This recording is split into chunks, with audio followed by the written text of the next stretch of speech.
ছোট পর্দার জনপ্রিয় অভিনেত্রী সাদিয়া জাহান প্রভা সাম্প্রতিক সামাজিক যোগাযোগ মাধ্যমে প্রকাশিত এক ভিডিও বার্তায় দীর্ঘদিনের সাইবার বুলিং, ট্রলিং এবং ব্যক্তিগত অভিজ্ঞতা নিয়ে খোলামেলা কথা বলেছেন।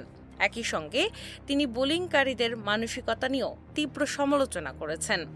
ভিডিওর শুরুতেই প্রভা বলেন তিনি কিছু জ্বালাময়ী সত্যি কথা বলতে চান।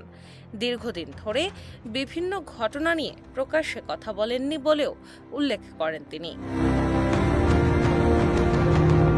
তার ভাষায় অনেক সময় কথা বলেও কোনো ফল পাওয়া যায় না, তবে দায়িত্ববোধের জায়গা থেকে কিছু বিষয় নিয়ে আর নীরব থাকা সম্ভব হয়নি। সামাজিক যোগাযোগ মাধ্যমে যারা মানুষকে নিয়ে উপহাস করেন, আক্রমণাত্মক মন্তব্য করেন কিংবা বুলিং করেন, তাদের সম্পর্কে প্রভা বলেন এসব মানুষ মূলত নিজেদের জীবন, যোগ্যতা, অবস্থান কিংবা সৌন্দর্য নিয়ে অনিরাপত্তা বোধে ভোগেন। তারা নিজেরা সন্তুষ্ট নন বলে অন্যদের প্রতি নেতিবাচক আচরণ করেন।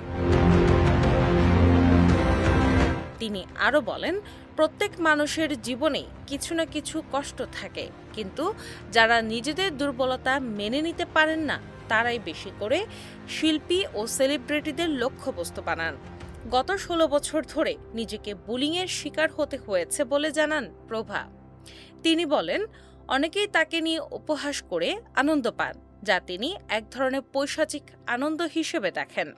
তবে তার অভিযোগ, যে পরিমাণ সময় তাকে অপমান করতে ব্যয় করা হয়েছে তার অর্ধেকও যদি প্রকৃত অপরাধীদের বিরুদ্ধে ব্যবহার করা হতো তাহলে সমাজের চিত্র ভিন্ন হতে পারত। প্রভা বলেন ভুক্তভোগীকে আক্রমণ করার বদলে অপরাধীদের চিহ্নিত করে তাদের মুখোশ উন্মোচন করা উচিত ছিল।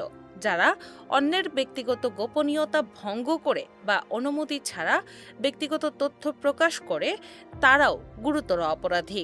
উদাহরণ হিসেবে তিনি ধর্ষণ ও অ্যাসিড নিক্ষেপকারীদের প্রসঙ্গ তুলে বলেন, এখন এসব অপরাধীর ছবি প্রকাশ করা হয় এবং তাদের কঠোর শাস্তির আওতায় আনা হয়, কিন্তু অনেক ক্ষেত্রে প্রকৃত অপরাধীদের বাদ দিয়ে ভুক্তভোগীদেরই বারবার অপমান ও সমালোচনার মুখে পড়তে হয়।